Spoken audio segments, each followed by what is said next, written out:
the whip, we got to take it a little easy. And the chairman said, "You're too abawi na say new chairman obano." Vanessa sonene tenase na mo abonko, of course. And you be an expect to say, Ube Canowo radio so since I but areas bay not being specific, no areas bay na be person or by addressing a mind to going forward. Look at where you come from and where the party must reach. Let me offer Kwachi, I know this your station. It's been with us for this long while. And let me say it without fear of any opposition there. You've been sympathetic to our cause, and we can take you to confidence and say it with all sincerity to you. Where anybody takes over from it, it's not a question of you being at loggerheads with the executive. I'm talking about when you are in power with your executive. That's what I mean. Okay.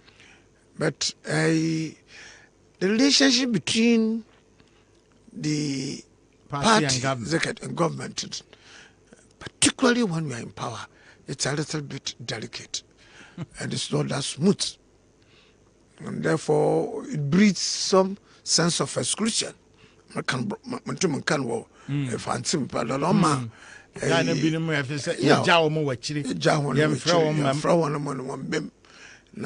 warokwa hona na wokọ yanka wo bi nti sai party so nyina ya abra ho nti opere ya ka wo bia wokọ me nhwe sometimes we do mpo le wokọ to aba hwedi a wo mmembo to aba we jaw wokọ to ma opponent na so to aba the forging a united front, that is party and government, how to go about, how to streamline it and make it very strong, and let the leadership of the party, the leadership of government, and feel that we are all the same boat, and therefore paddling the canoe should be the strength of all. That means all hands should be on deck to ensure that we don't sink. You know.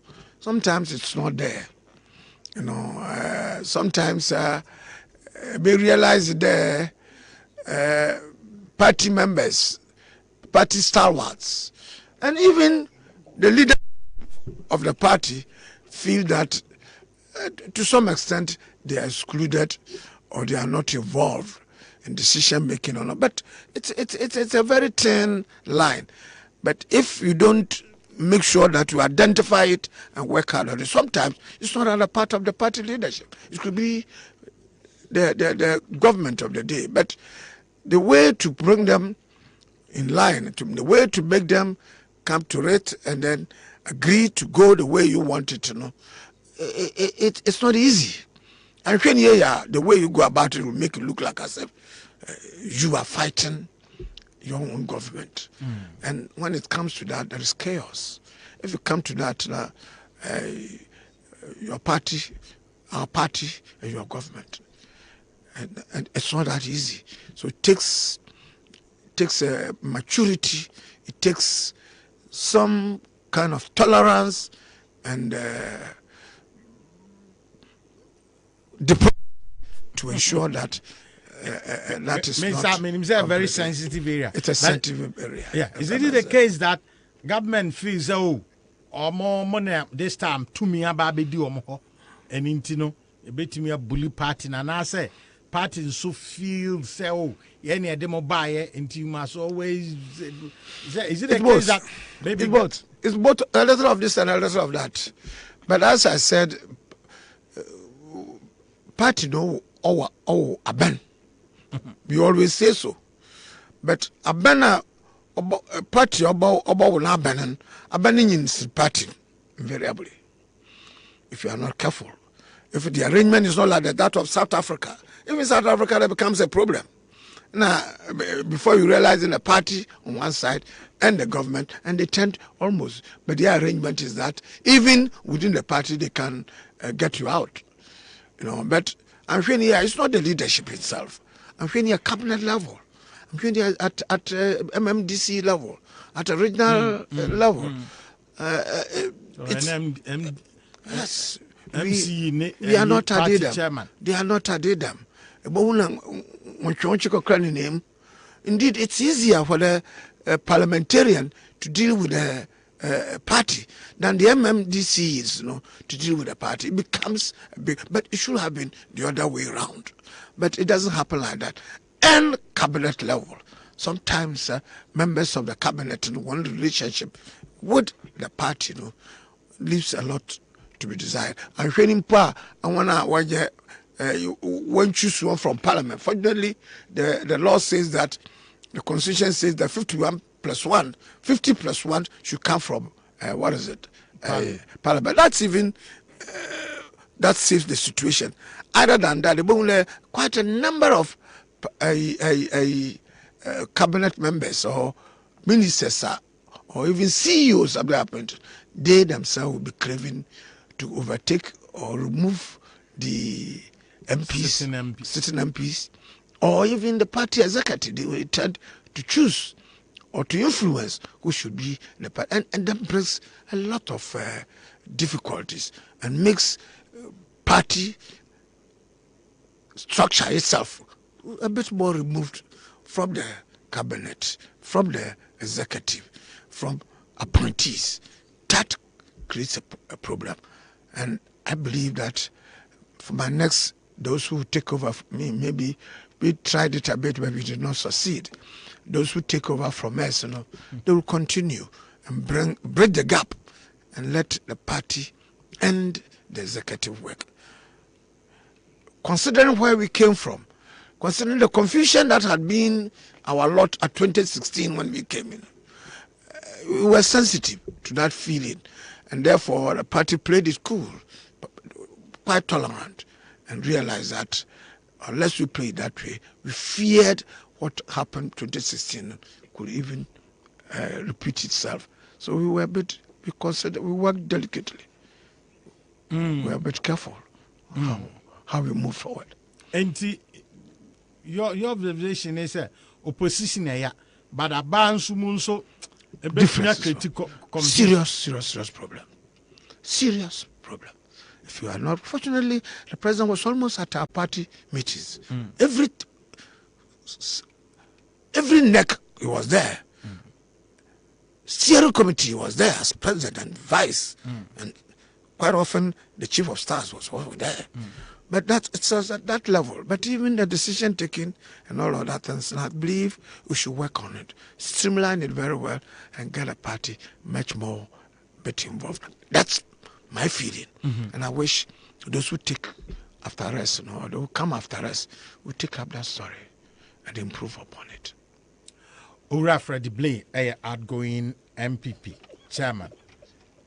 Anna, Chichem Komoi.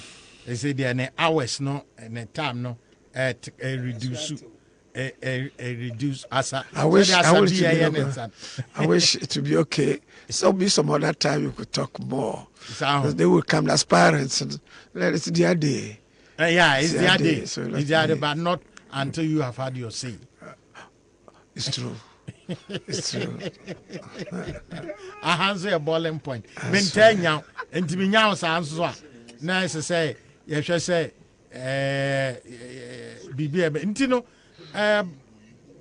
Ube after what is it? Ube position who say in terms of how useful you can be to them. The question is not a position yourself. You are a free hand. You'll be a free hand. Politics, as I said, it's what's that come a woman, a woman. They can't even walk. They read vociferously. They keep abreast with whatever. They call you to discuss with you, even when they cannot move. It's a politics. A woman, Definitely, I used to say that I will be a soldier in the ranks of past officers, and I'll take my place, and in any way that one can contribute, in any way that one can support members, can support the party, can support individual from the party. If the strength is there, if the means will be there, if the resources are definitely, if the advice could be given and they will be listening ears, why not? I will always make myself available. Ura Fred Blay. Was somewhere ABA said the Wawa can mean Seke per se, but Emsa also a very Opes or Mancroft also Emre, Momonsusu or Mutimide Akasamo and tea. But Emsa I saw shed tea for boss a besa baby. Oh, Wafa. Manchamanyowa na aseminsra. Nchamanyo na aseminsra. Any time biala abakadam menya kwande to suffer me there on any issue. And I damn so my parent confess there more na masu wense ma semni bi no. Mbaba, I want to enrich your program. Yeah. I wish you well. I think you've been doing great. And it's not just I'm in love with the party, with your station. You do very well. Your producers are excellent. Your owner himself, incidentally, is also has been a man who wants to, is offering himself. It's a very strong contestant. For since he's made his known, although we have one kind of file, so. But of course, until Dawase, Dawase, so pattern so Dawase.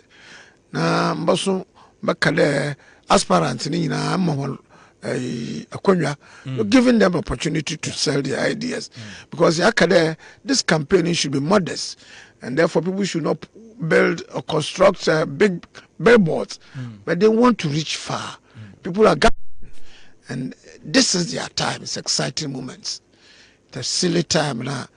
You have to be patient as an aspirant. And I will ask my people also, ask the delegates to be very choosy. But at the end of the day, it's a big family. I put it this way, it's a friendly consideration pan delegates and so on. Well, they will want to find who can do the job. Those who are capable, those who they consider you. Delegates, they are very discerning. They will know the way your composure, the way you yourself can execute programs and get people inspired for the battle ahead. There are people who may be frustrated. You got to let them get off the frustration out of love of the party. You got to, national officers should be in that case, should be able to comb around and linkages now. Once you blow the whistle, everybody will be up in arms and ready to struggle to ensure that we retain power. Ghana needs the MPP, and of course we are in hard times, difficult times, and difficult times is not typical of only Ghana. It's not out of the mismanagement of the economy. Of course there are internal factors, but more external factors have made it quite difficult.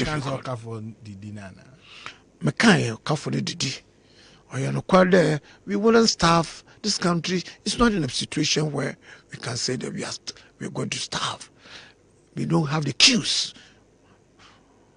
There is still fuel. Of course the prices are high, but in some other places, and you will realize that things are extreme. It is because of the resilience of the economy, but more so management, the good husbandry of those in charge of our economy. The NPP is doing it. They will make noises, they will agitate, come up with issues that are very relevant. They are not attacking the policy, they are not attacking the programs. When I was coming, I was listening to you. You mentioned there, well, we've decided that we are in hard times, and because of that, we need a little money from outside. We want to We can't depend on the revenue that we are mobilizing internally is not enough. So we need to get a little help.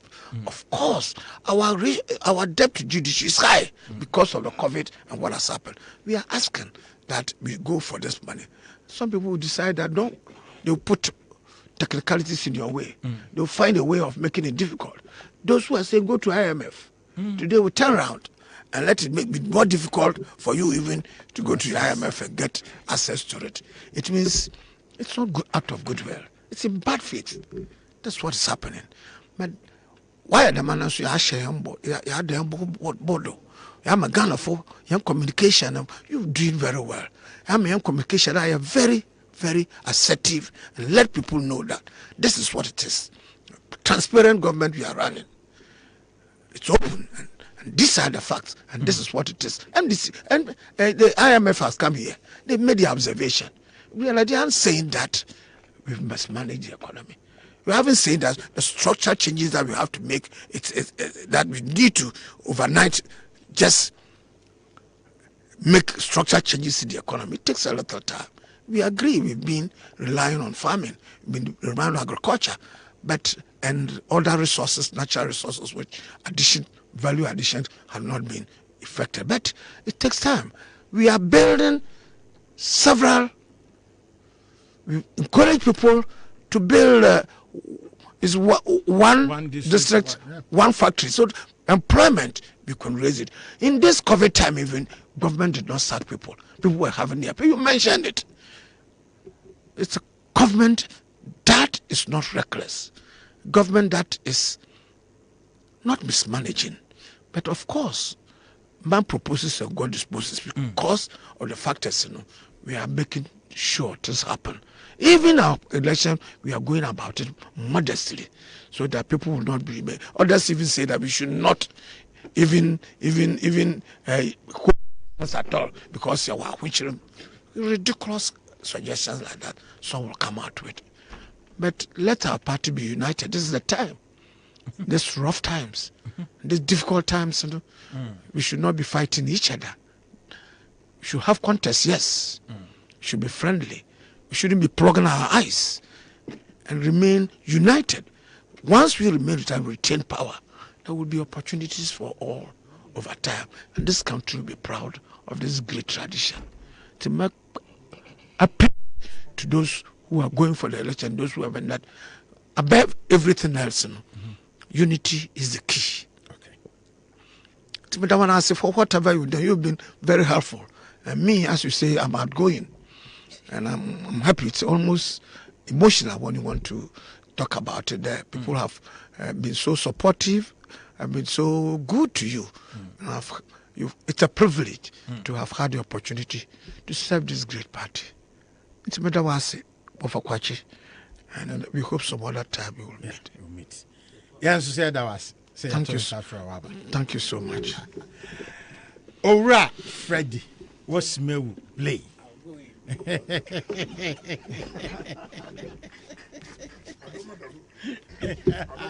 Bowling point Oman 107.1 FM, FM Okumase, Osabrama, Obeye, Honorable Ken, Ebekasa, and Sana, Yatros. Honorable Ken, one dosu obi ana, an answer one dosu obi. One dosu obi, an answer one dosu obi. Na yebisa we send picture been trending. Oh, has been high. Na then say ekwakoto aba. Amokan wa yi nanim say montuma we na munya we na mepe we mempe we ana ena ojina na the position I was sad there no one say you know me say oye nipa ba ko a ono opichi party unity ya pese ya di na adwen on say election no duro say of course obi a pese obenya ananka aja obi a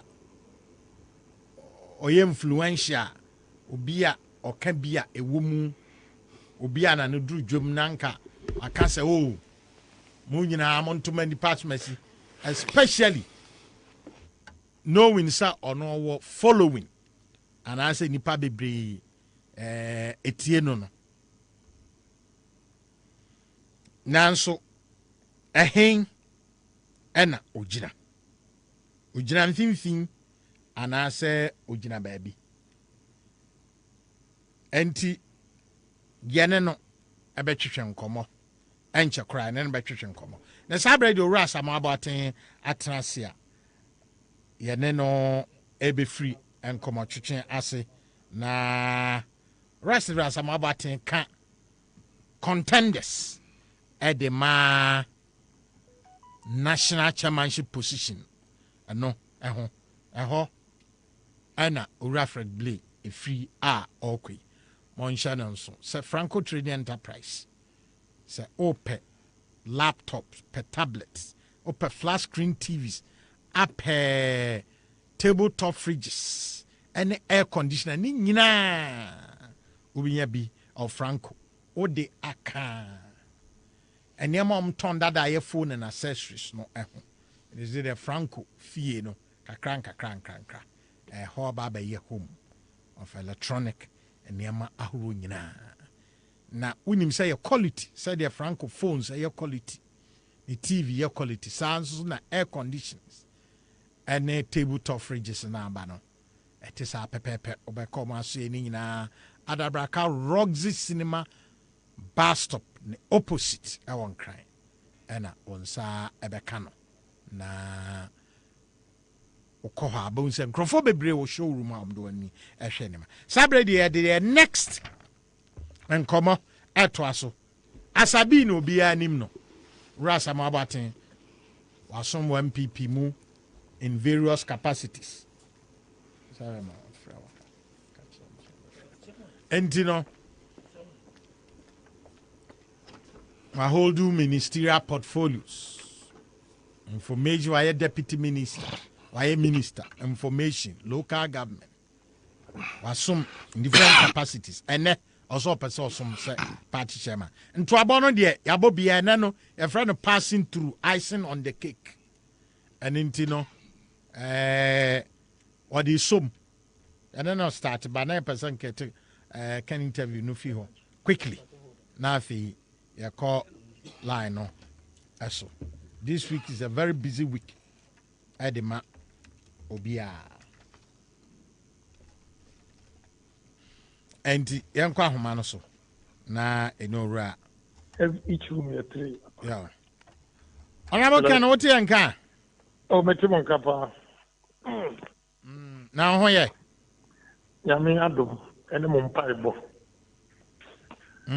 na brɛ na wabrɛ mabrɛ na wote from me voice mabrɛ yeah na abatue bɛba so yɛnim sɛ wo deɛ wo ne a lot of party people ɔmo di nkita ho sɛsɛi amanfoɔ tee sɛ wokɔ na wo nso to anom to no nti no nkurɔfoɔ frɛ wo paa nipa bebree ne wodi nkita ho baanya no ho asɛm ne yɛka anwummere yi anyambia no ahead of congress ya mode ba bɛyi mpanimfo wo wayi w'anim aba bɔnten abɛka sɛ montoma wei anaa montoma wei anaa asese wo bisa me saa question lokureni over the years mahu sɛ party mpanyimfo a yɛni yɛnim support candidates ɛna de disunity aba party mu but I want to menka yɛto nka paa no abo good mete echo binti enti my magne sɛ nea ne hunu last election disunity ama MPs elusu pesinti my magne sɛ I will not openly support anybody wow be wini bia no wa wini metimi wa yɛ adwuma enti mempe omo a obi ba me fie no ma be twa picture no dey to social media. I have not endorsed anybody. Read my list. I have not endorsed anybody. And then my social media air chairman, general secretary, me could be answering my picture picture.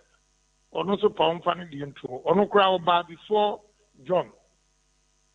Intimini problem would be a obi obetumi e wini bi a me menin be yeduma. Inti unfortunate. Say you have 15 chairmen, it declare openly. Now one chairman, so it declare openly for Ubi. That's dangerous for the party unity. The necessary party for no. I hope that election week, mobile fair, Ubi anya fair, not entiasianya juma. Because fairness ama at the disunity at the back. Because the bomb will give ye. Now we were winning, or Sebranam no may and yet to mestre and painful more conducted this election.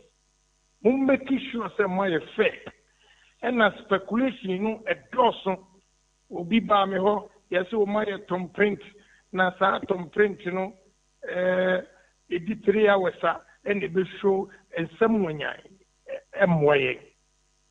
Woman speculation, near Kotua ban peacefully. What be winning? Hello, Nabo. Yeah. Aha, well, last sentence, no. Repeat my. Say, what be winning? You are winning. Fairness bar, the unity of the party. So, but openly, Nipani General, no fees are much in Timon in Sa. And yet, they are best support to me. And may catch the regional chairman. Oman in ye, and Nipa 16 minira. When we have regional chairman, how do you openly go and declare for somebody? I'm say, Omobeti Afutue, na yede ayejuma. 16 because Bakuno baby, and 15 is war baby. All the 16 regional chairmen have come out openly to support Obi. Let's say 2024 is a huge fight because 8 years it goes against any sitting government or party. And with this kind of leaders openly declare support to me. Look, party and you will be out there. A yen in idea. And you will be out there. Now some chairmen I almost said they own the party. We are going to prove to them that they don't own the party. Yes, sir. Odi afutu ama omo. Afutu na mdima omo. And we a chairman, respect yourself as a chairman. You can't dictate to anybody. We are more person paying for our party, it won't work. But we are young country. We are fashion and quiet. But in your man, I assure you, I'm first in my party. That one class on making Timobin Sa party Nasun Mamuda. Yes, all the 16 chairmen are in ye, and you mean ye option, said the new option, and I mean Yadua. Omina. Sa open declaration, you know, a support to the MYA. But me, could we animate a picture? John Wood animate a picture. Chairman, your friend say, in him, and make a picture. And as I'm about to say, but when I went to picture, a lot of people have come to me. I want to treat everybody equally. Obien you are what say, Maka, Bibi, Etiana, the own winning, and Abe winning. I'm looking at them. So, but a been a year who say, Oman party, you would dear, and Omu decide, Omu ye, because you're no sad. Edri aso mu tumwe bugada obwa mi gana Japan obere no abumbuga untimi nti umunya botre me yamfa unity emra party dem yametinya kan edase honorable omonso aba ncha no mo adidi nkomo nyina nsoso edase obi adase ene omwa honorable Kennedy ohene Japan MP Asen Central obi ene no MP no sese nso de Obaba ka race no ho se ebre no so na at the right time no ebre so dia ono so obegina bi na wa pre flag bearer no ebi yakwa anim obetimi de wadwen shraba send the email of akeke@gmail.com asabi akaba me jodo ko blan mpomtene menzi mpoloko wa bre emejumi ya Once on other who share. What the other who share. Of all this, we don't kind of say, okay. me na sa menye ko chapel ebo chin na moto nyom ana so sha kwa atare ndi enyo me da ho je na mokora ache mo kwa masa ne buefum na akedo sa botel ama me so party na me ni ye na echiri ma ba me ato nyom asabi im so wa around what the message akọ wa observe niema bebree when your feedback bebree aka hours to the election a day ne I kind of said the icing on the cake, the opposite of the best also. It should be the takeaway for delegates. You know, any food to be out. Korong memenda wase memenda eti fo so ase. Amin chia MPP funyina la na Ghana funyina la. Hu a wonam kwadre ba ye bompe da nyame mfa ho bodo asomdwem. Me poncho ahyenkafo ma won to Omanfm. Oye de na obodu nkan.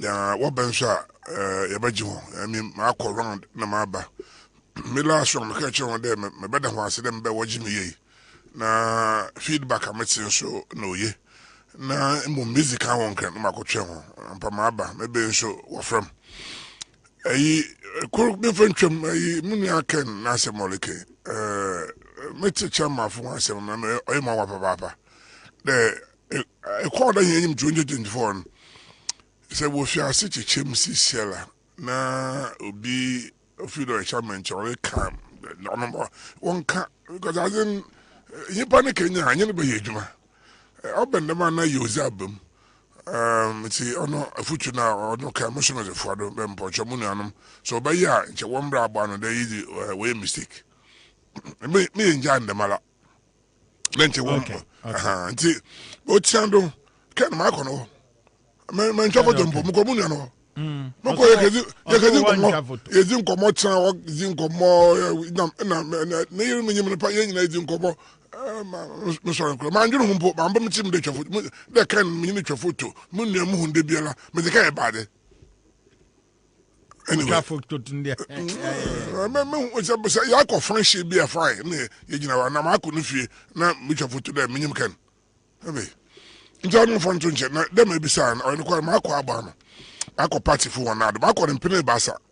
Okay. Marco and Munkutin candidate, and the Nipakra men with the Wasna Quaka, or near a semi club. Men the Waka, I'm not going to be in.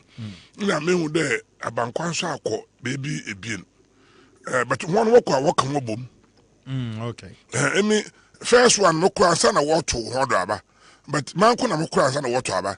Minya Jezi de homu executive bi basaba ampala bebrebe na fofo no be no so mesa krobio ono mokra mkro nkro one constituency at a time into chere kakra sana mu wie the whole country na mesa na bio na fi maka wo bom 3 e wunda ono sususa but first one no be 6 na 7 na ensema me na kakra bi kwabra oye son ozi kan ye kruye tere ma munia fedible obaka na kwamari azi hu munia aloko na munia pe musuma ba ne me na be hia kwabra ehu do oye coincident ana nyame no hye me aloko na awole ka da aloko na mse goyi ye da mo ka de afinu be wi ya wo so Oruko saka 31st night. Oruko oko. Na fofo na bo no the hallelujah chorus. Aye. Jordan chebo hallelujah chorus one. Anyway, ti mabem ono chere nyame ahihye nyame bi. Na me da so 7 on the ballot paper. In the missing Stephen here 7 letters. Okay. Asamoah here 7 letters. Boatin here 7 letters. Hey. Na woman on the 18th of August 1958. Is 18 ka 18 or another ka 1 9 5 8 or 49 divided by 7 or 7 hey and the year to abandon so on the 7th month of the year and the year to on the 16 so 1 plus 6 or 7 hey 7 year or you finish or you perfect the last time to the maybe oh asabi we are spiritual no from pep na nyam no ko chapu bia resurrection power and living bread na resurrection power so far mako obi a rolling say bo kunkum ko for why you curfew what's the ebe curfew and me all night what time to go sisters I don't walk out takrade walk bomb pay policy ne bufu yi ono ka wona so fukro yi o ya this is me ejuma ya make no anyway nti ma kama asem o di kan ye ekoro ye dem ma uncle Fedi okan si anka mo ye ntumongo 79 hemu chei nti ilusu power 208 so ye kodemala and there or can be there the balance between party and government is very delicate. Very delicate. It's make it a message crowd must crowd ban. It's my bado closing the gap and all that. Otie bien ya medo cry onye yen structures of the party na ya onye strong. Ya to abama binma ejuma papa yemfe bi nhye honsa. Oye first and second vice phone. In fact second vice body on otwona ma first chairman you na first vice okay chair second vice you want on obeche meeting. The meeting go to no chair. We are not here.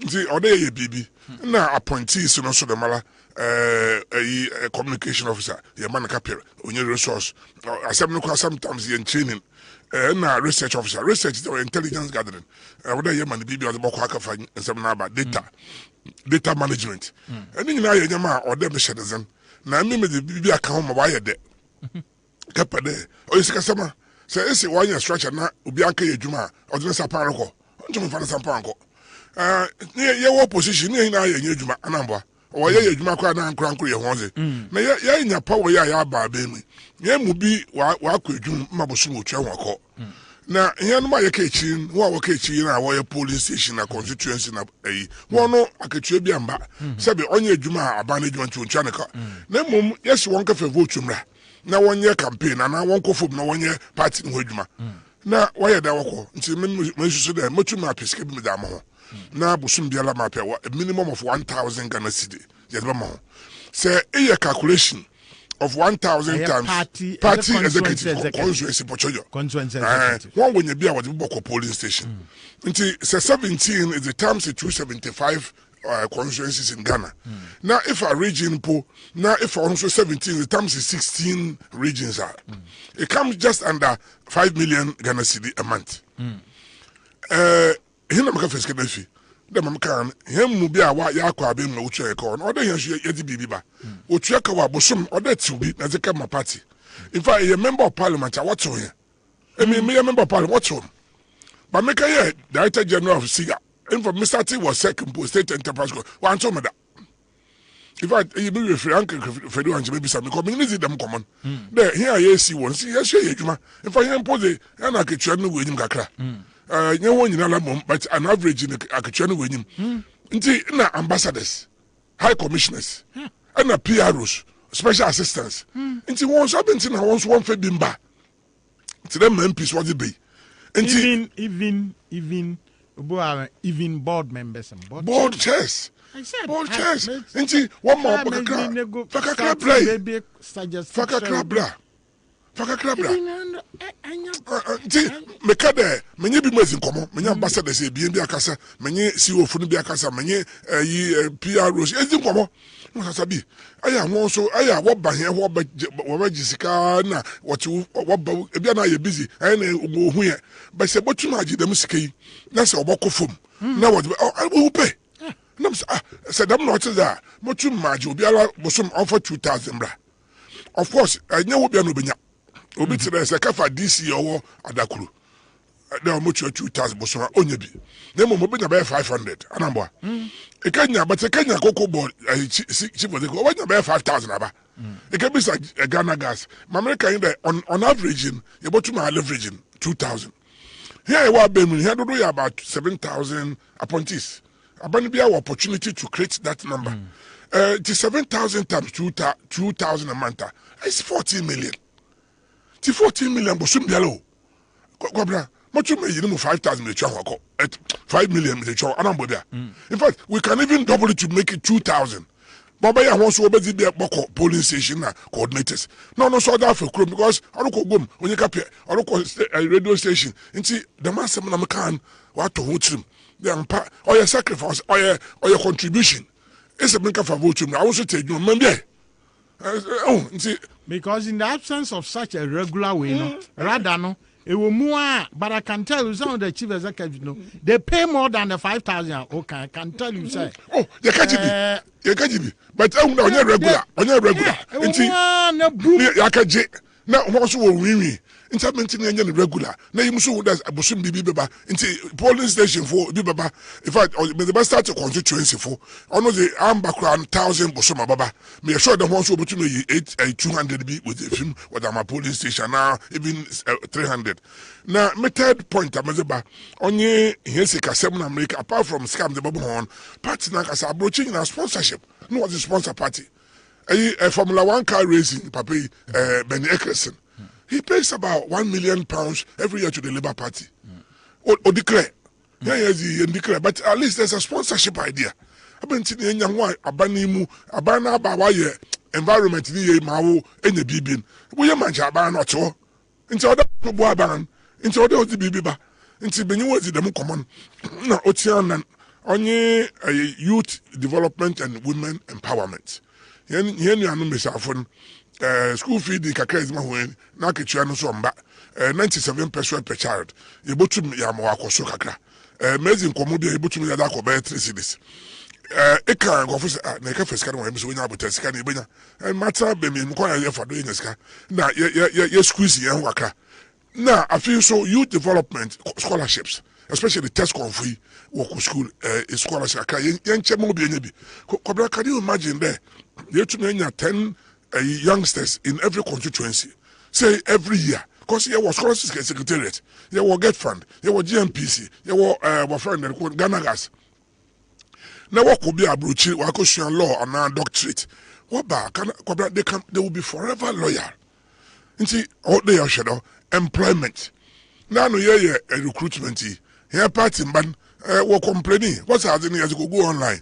Yamafos Yamfanko. Na mi mom de na me fi de ya odenche ya dwon kakra fi de wo man zizi na ayezi ba wo fie ya ebo fufu ma eme wo de nkwani oluhu ahohunum wo ti fie ma me di fufu bo di fufu bo ma me wie ya o di fufu na ke saba no gom ho de obi amezibi na mba no kra na ho a ayi wo di wonya wo mba na nche wo bo ma kwa be mi no wo wenye bi ma oburu ma na ono ompede wo ebabe ono wezizi na nyeda wezizi mpo wo wi anu wo basire wo mba de emi wa be mo me manya adwuma ifa me kro be bi ayi I can tell you zibela ayi yan chairman ayi recruitment wonya bi na mom NDC chairman de wonya bi nti osa na sabi me amwo abem mpo manya bi na mu da ko go online ya chede me ya da mo ko break 8 nti mamre kan de awode ahwede yi na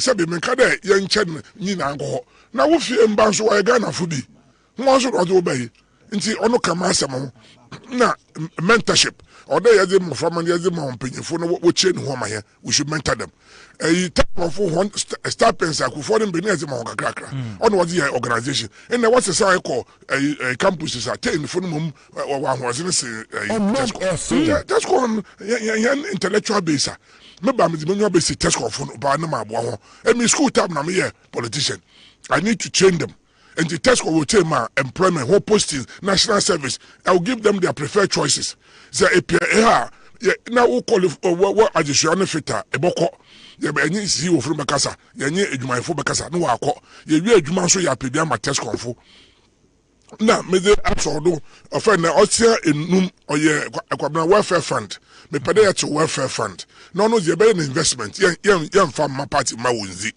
ye the lump sum botutum enti ye do tuma no ya create investment a opportunity ya ma treasurer na financial secretary ya ma create business development unit na wo wa hweda ma he what I stocks and shares kakra and now tia esia akwabram de kro on flag bearer asemna emi menyi in commode say o ya mele pena wo de mama menyi nuanom a wo pe flag bearer ye bezi nkomo wo ye nuanom nti won tum nka asemi boko kakra because history is coming history is all about people make huge sacrifices ono menyi in komo so ambando dem a ono ye boko contest na mum me promise on the me ya chairman a ye boko early congress mo be ya assembly be chira ye botum yesiesie it's the same as the parliamentary ya kontem ye waste time a ono odin semban but we can build consensus first And then if it doesn't work, then we go for the vote. Then number 7, Kwabna Ononye at the Quinta make Mabejina chairmanship him. Or Yendi Sifuna Wujina Henyumna. Kwabna Endi Sifun, why you at Tado? Sure, Edema Freddy Blake can 2 term, no Bakade, party Biaba, na away album. And Yendi Sifun, if you want, when you have him. And I answer as a young connect. Ye Juma, and Pansi Juma Sion. Sure, and economic Yaba. And this if we know Wakasa. What I offer independent power producers agreement.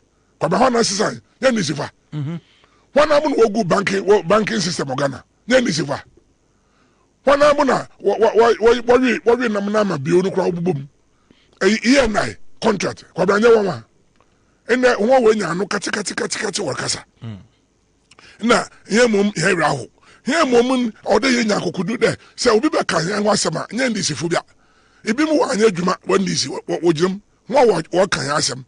And tell some American and this phone when you any moral rights there, Wabakada ban, yeah, Oman Penny can send the cobra, a black covered the barn, here covered the boy. And now Ukraine to Quenso, Wabakam.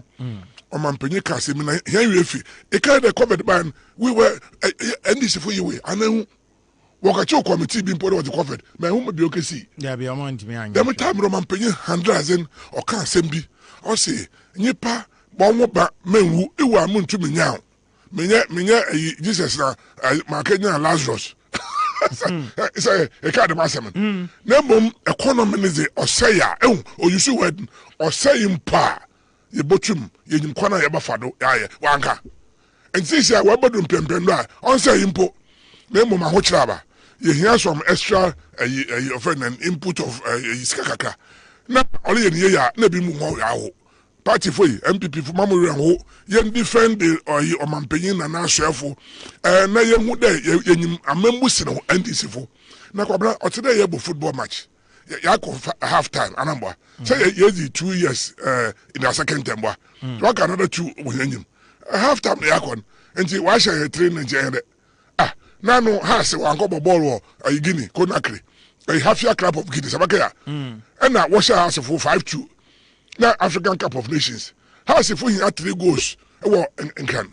What they have to share a work. That's a miracle of a work now.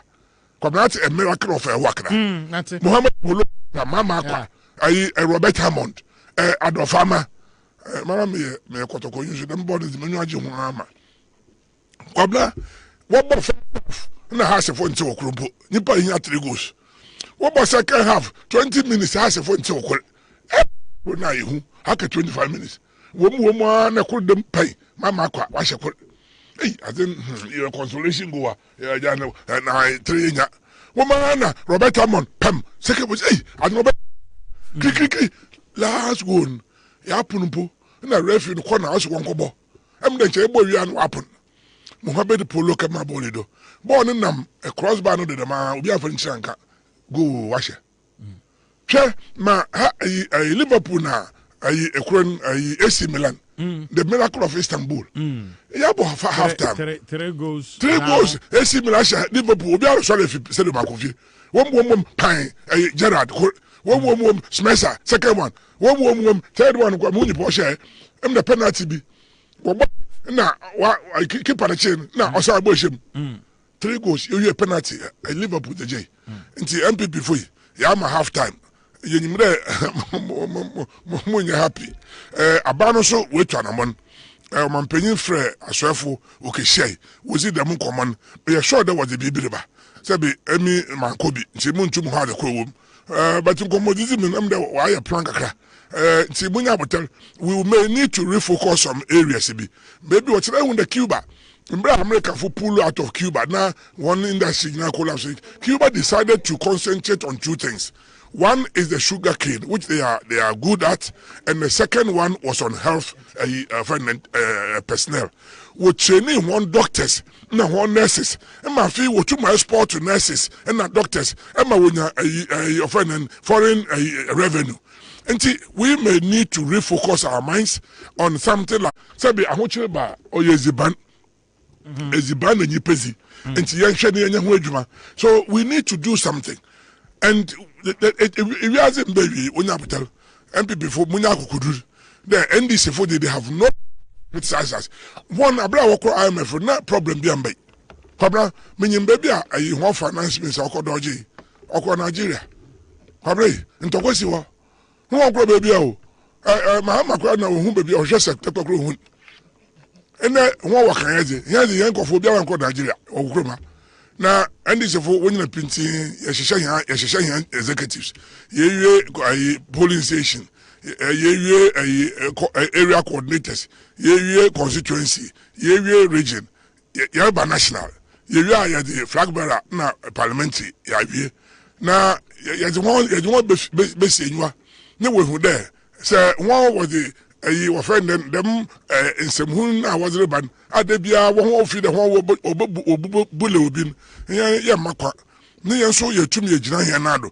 bansa ne be gina he na do o de hwehwe nsem neka ye hia obi a okukudu obi a wa ye bi da obi a obotuma ye kwabra sebeka na Frederick bi the balance the fine balance make 64 asembi flag bearer for instance why appointment sometimes you know constituency for yen hwe be at region national for na enemy susu there 60-14 flag bearer na ya to abayinin on for 60% appointment na mum 40% the party no fa na me make the me the start constituency level ye be nya obi a o constituency botuma deputy minister o get certificate say MPP for ya be certificate kakra na me bukulong me fa nya adwuma bebre kwabra kwabadu sei kwa me ko minister no okrokrashima wan ko bi na this kwa mgwache ha this kwa mgwache a chance of an awisa nso no di this o fie nyansa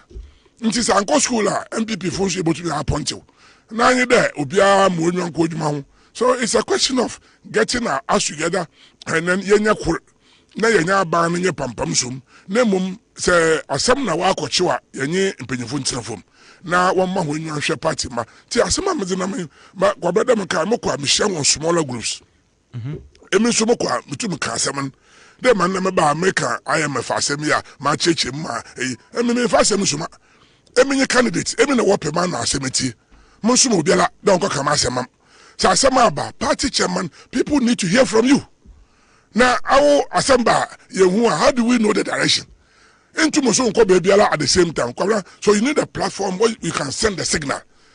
I mean my information minister, I know how to talk and I know how to rally people behind and I know how to excite people. My local government minister kwabra I'm the now Uncle Freddie Olakasan or MMDCFO sometimes one interaction with the party structure in some kakrabum meaning how to handle MMDCs. And to go forward to 2024, I have the skills and experience to work with MMDCs, the skills and experience to work with our communicators, and I myself will be leading from the front. Now, moko baby akwabra me biso youth organization mo wafren youth commander. Na me say na wo your commander e hwana na odo ti bonim. Odo yin general. Commander, yin general na wezi bonim. Margaret Thatcher me ni adwuma no sɛ me kura bochi me Rollins ba twere wo pam emfa ma mu guan ayi me nua damboche enyim da ye to habem emfa ye ne board wo kuroma ye Rollins board ma on Sunday June 19th 1983 ye pia ne fi abem ana refi led by one Lance Corporal Halid Juwa and a Lance Corporal Sakodiado and I find my Matiwadabuga Bombardier ye pian ajazina ye no kwashigimi pobe say na kwashiga na jebodi na wo be say dem 1980 nyere man chi pia Rollins fi kroma na ajazina ye kwabra na ode ye to habem na emi ma ye the mazi when I've even fought the military emi chere me manka ba indeed moko abrochiri so moko na je chimensem nya na areho asiwo mu emi na moko catch papa de ye nko Ghana bio na me moko bom a conservative party na yehunu Douglas Head a foreign secretary na Linda Choka Margaret Thatcher and Mam. So they formed what they call Westminster Foundation for Democracy. Ono na mezi bi training hen yanom Damboche bisan oba mezi no cross South Korea mezi no cross America training Joe Bedu ansa the same thing and ye sika £10,000 yɛde ma Stephen Kreku no yebusi ani deputy trade minister na oyempi wo empoho yɛde 10,000 pounds emi na Hans Jaba ɛne yɛde kɔ ne fie wɔ Epin yɛde kaman ɛma ɔde bread BJ da rocha mo ɛgye ne mboate mo wɔ start dem dankɔ busia ɛna mi na me buy me bosom emi na me set computer system yɛde win 2,000 emi Edward Boating na yenya resource na yɛde Madam Botwe ɔde kama ikwabre Japan na dubofo wɔ strong room sakaya na yɛwɔ about 36 ahead of the electoral commission narampo nti abra Vincent Assisi ɔbune dɛ yɛn yɛkura resource no ɔrebisa dɛ yɛkafa no hɛn nam sɛ yɛkafa no awɔso kafa wo se nti ne bufu mo sorry free strong room hɔ sakaya if you remember those things in 2000 I remember pa 2000 na also working very closely with Cabinet Japan. I mean, I'm Craig Murray, Sabakaya, the deputy British High Commissioner, was even sleeping at the electoral commission. I mean, I'm going there. Rollins Beroye Bukata. Now, Mona Modi Sikabam Yadi electoral reforms. Inti Amonyo and Kwawa, Ghana, Jabotum. So Craig Murray came to stay at the electoral commission. If I Sabaka Rollins Ikwane Buffoon, I did everything. Indeed, that year to Aban Emi, and I make a check Wakuboche, the year winners in the issue statement. Na kokusi yentwa na odoisa aseba no pana nti mutual statement man odoisa asere no say but we can't declare the results nam so yen declare my kind there under party fu na ase go ye pede din kura hyehye mu de ye win because our results show we had won. We were about 30-40 seats ahead of the electoral commission because of what I did. Ono na electoral your friend then odoisa say on to me na okrofie be 2 o'clock okrofie be 12 about 1 na Nana Credo Ajima Rollins first lady Oba radio there Ashanti voice be youngsters na juvenile atoto enti entwem dem time na my sister national security na men candidates in my sister pa mama me ba no kada kojo they are not prepared to hand over na me sister dem na me president ko for the candidate ko for dem papa asema mati ni enti Nana Credo buy no say asema kan no ancha anawa toniedu 3 o'clock on so back the same thing. Na Mr. say Mati. And then Mati the Hoka and crowd remove call Casa. All the ministers have been called. Not knowing that one fair mirrors. Rollins and Pedro Minister Fidenim. Go on with the mirrors and I hope Oba conceded defeat. So Rollins was looking at him. Me na me friend and National Executive Committee. Mr. Jake in Punyo. Me call Jake come to Jake. Where is the list of the National Executive Committee? No, so what for? No, say don't worry, give me the list. I mean, I'm afraid be there. Odoisa is from home meeting on if you. It's about 7-9 Odoisa is if you are. I say about record. What's not a friend meeting? What's the friend meeting? What's some about is a friend meeting? No, say them boy ya. Obama will kuyin kroma. And I'm so be because Martin then this if we about on Pimokasa. Yeah, them time na mobile phone punyo. Until here into men share. You be in the account. Indeed, it was that meeting that the NDC panicked. A call then came from Professor Mills to Kufo phone. I don't know on warning here that what today Asia. Now me and Shani and Fabatabasa Enyamba. Then Kufo had the boldness and told him there, Rachi, you've lost. You better consider, otherwise tomorrow morning I will ask Ghanaians to be on the streets. Inti Albert Daman in the pony. In fact, one before in the mafia meeting, it was B.A. who saved me. B.A. says, Akolana Boniban Wedi. What is it? What is it? And this is for Kusha Mate. Na obi ate ne fie be na afa adwene enti aba mo chance de nkasem indeed yet na fom na mess of indeed and friend I'm telling you something happened. They called the chief of defense staff. Rollins called the chief of defense staff, General Kafia. What happened I'll tell you not on this microphone. Enti no one paid one hand over enyumbe na yapun meeting emmi Jake na Hackman na yebetra Sekelele tetakwase and yebo modern conferences Spilgabra. And no Spilgabra yi Mills Fikasa. That is when Mills conceded at 6 o'clock on the Saturday morning. Back at the party Obisi and Faman Obotuma Yas Nedi. I don't think that is fair. There be man can be saying you be alpe. And the kind of way Obin so kind of no there be man can competition. And to Obisi and Famana, men can Obisi and Famana. Also by Nipa particular no. like it could generally. yes. Some metro challenge. my church challenge the contenders and one so one bra now be a mechanism amity but they've gone to meet delegates no na musuma mako 3 times now almost nim the Oman so nim the Oman na me say mako 3 times na ma asa ba hebi na me oyenzo yeah nti obi nso mechanism nti obi na America yen there emi ma yebi but nye minti mpokra na mejina gronum oye constituency na polling station for awo na akaje party no bra ye wa bem akaje there executive member we are in government ye were 2024 ba what time boss 2026 kwabra nti say ye ntuma and cross 2024 say awo akaje party no wa bem is akọ opposition say awo no there edwin there emala kasa metie do I want to be in government which is yes so because we are breaking the eight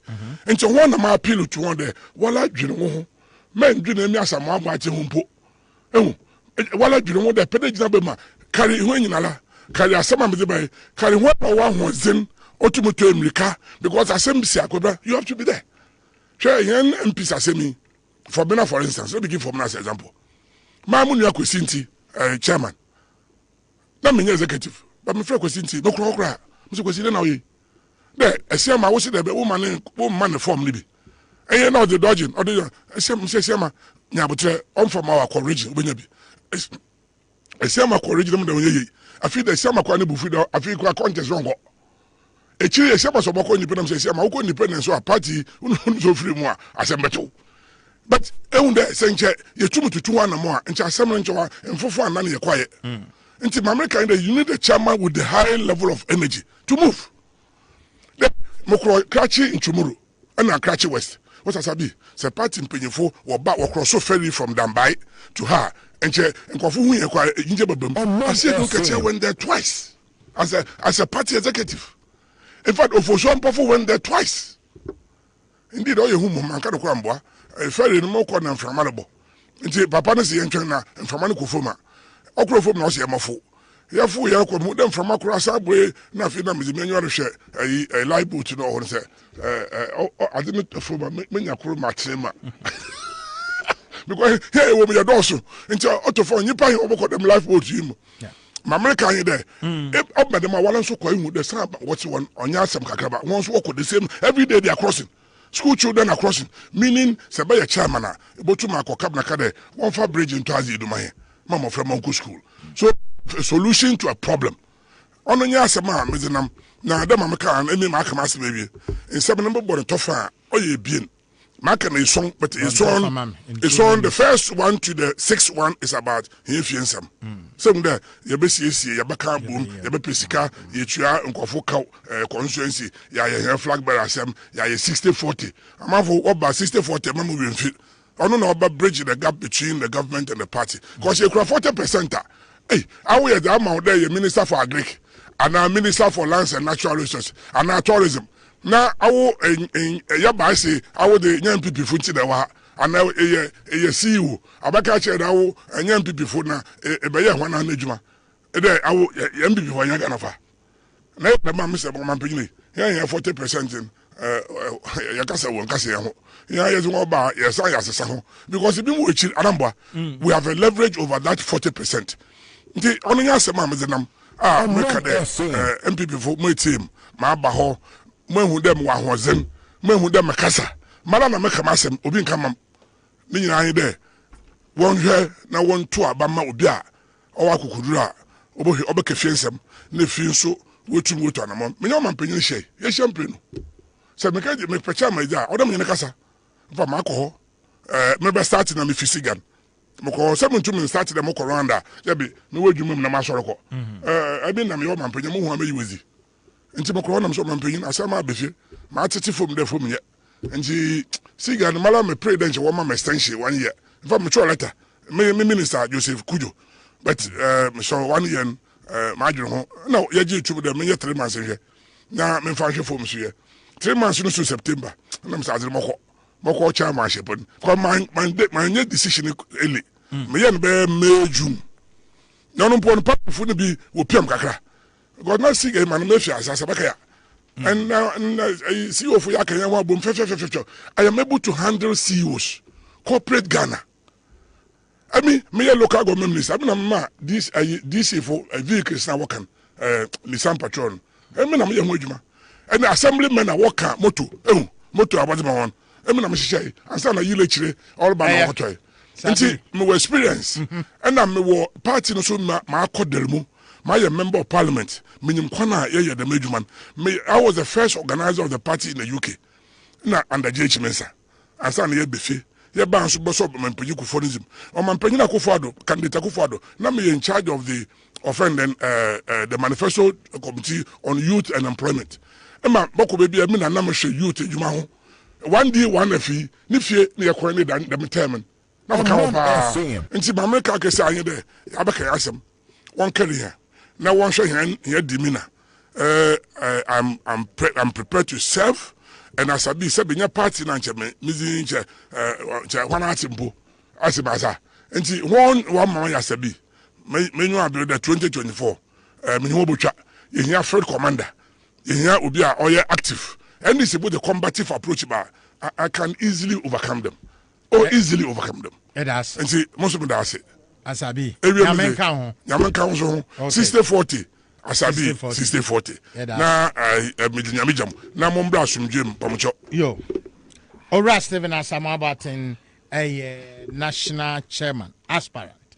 Edema MPP Amanyoko Bowling Point Oman 107.1 FM HFM Okumase and then no said they no na ebuno tot sana etie Emma Remfi se opedu papatwa one dependable herbal home for and be adwen na dependable herbal home omo wo Medina New Road Greenhouse na edien ena omo de abadwa so dependable herbal home enura agidia menkrofo agiatum adom malakio mixer eno yede treat malaria adom plus capsule den mixer di treat cocoa any ayim team adom natural man mixer and capsule memedro no di omo ka ginamu for vitality in men stamina vigor nina memedro na adom ladies care capsule and mixer and so ma disease omo abrebia ma omo timi feel confident papa no nyina ope bia to dependable herbal home for omo so yakase o Medina New Road Greenhouse and I be dependable herbal home for say ya worker so opposite Datus International School omo number no ni 0242 223555 okoma bia obenya bi na watono kama yentie sankai boye ebia na ope property be ato our nice place opportunity aba we a 6-bedroom house summer hat esim our gym our car park na 6-bedroom house obi ton ebia also pe dan manson bia ni ho na asase tokra nya ize kampese dan yesi awie won gym won summer hat car park ne ade na ewo kwa benya ACP nipa no so woton enti chro number ito ho 0244 851 572 0244 851 572 na ofra hwehwe ho nkomo di akire na onsoso ebia na obra obetimi enya property manso bia ne ho na wato na nso akwakotrem Bowling Point Oman 107.1 FM HFM Okumasi ne affiliate stations nyina emails no bebra ba no epeka na dia mamo sere aka nipa ndoso ebrenso ebeye ne kakra Dr. Jamna de nipa bebre ni no ne Dr. China Dr. Charles Jamna me panse me hwemu dia onu nipa odi kai unity se obe contest a position at the national level MPP okan ya che wabaha ami atwetwe ho nkomo be mpre no be mprensa wakọ rounds ya di bibia eba wiye doc akwaba Ofa major so.